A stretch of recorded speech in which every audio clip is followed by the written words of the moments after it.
Ona keyin bizden ülkebizde yakın arada şayloo bolğan jatat. Bu bolsa ülkebizde en manelүү şayloolardan biri bolup eseptilet.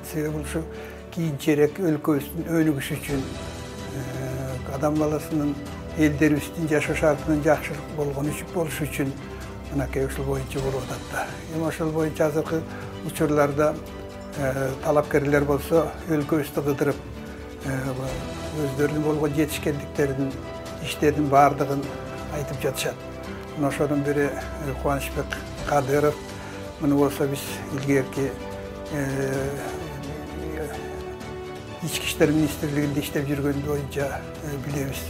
Andan tышкары ушунчалык кичипейил балдар өзгөчө кара-картаңдарга жакшылап мамиле кылат.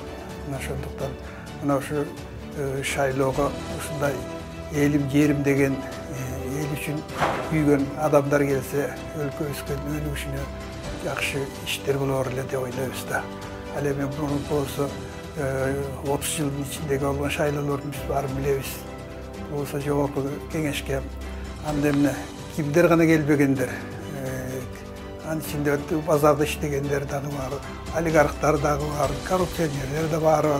Баары тең келип эле мынакей биз кыйратабыз, биз чыргатабыз дейт эле келгенден кийин алардын сүйлөгөн сөзү ой акча берип эле талашчу.